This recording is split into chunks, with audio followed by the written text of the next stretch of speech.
let's see. The title is something I've been thinking about for years, quiet and secretly afraid. I think 2022 I came up with that title. I wanted to use it for a painting originally, but I felt like it encompasses my work better than one painting. So I feel like this was the perfect time to use that title. Like a lot of these paintings, feel like they have some kind of fear and they're unsuspecting. Like, you know, there's some kind of secrecy to them. I think they're just embodiments of my fear sometimes and like my anxiety.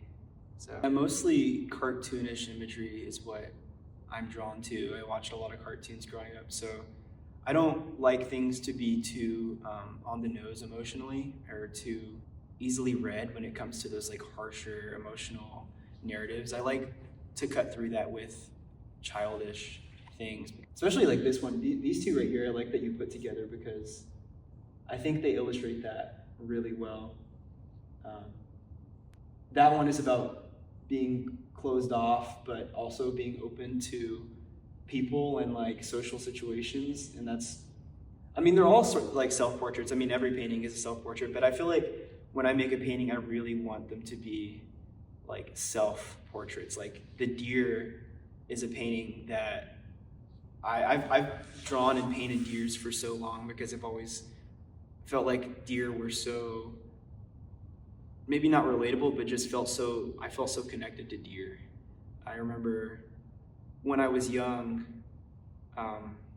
my dad and I were watching this movie called I Am Legend with Will Smith. It's like a zombie movie. And he was flipping through channels and one of them, a deer just ran across the screen. And I was like, Dad, what was that? And he went back to it and it was like the first scene of the movie where Will Smith is hunting this deer. And every time I see deer, I think about my dad and like me being young. And it was a really difficult time in my life, but that deer painting is like really important to me because I think it's the best version of that idea that I've manifested so far. My sister said it was industrial coquette, where it's like you're talking about the influence of artificial things into nature and purity and impurity and things like that. I just think, well, it's called splinters. The name of the deer painting is called splinters because that's what the satellite towers are. They're like splinters in the ground. They represent just like burdening structures that hinder like purity and nature, and they stop things from being as pure as they can be. And there's no like immediate threat to the deer, like there's no sparks or electricity, but just the fact that they're there is like a huge splinter. Originally I titled it, I wrote death and fear, and then I changed it to death and love because I think that encompassed better what I was trying to say with that painting. Just comparing two things that look totally different but look very alike, you know, death and love. I just wanted to compare those two things. You could swap them and because it looked like they're both hugging. Yeah.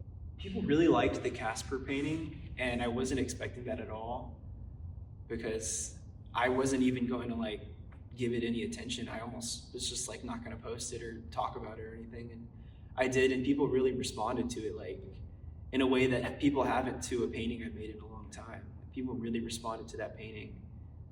And I mean, I remember making it, and it was, I explained to you how weird it was when I made that painting. Like things just fell into place. But people are reacting to it for different reasons. So it is just a still life to a certain extent, but it's also like every main character in my paintings, whether it's like an object or a living thing or, you know, whatever it is like, it's a one-off in that painting. You know, Casper's not going to be in any of my other paintings, and like those lizards aren't, you know, that is the painting with the lizards. There's not a sequel.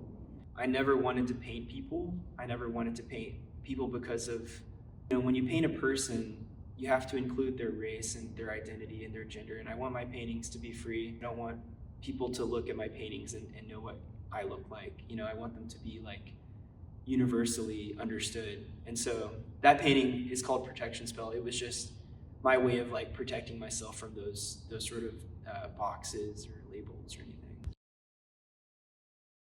anything.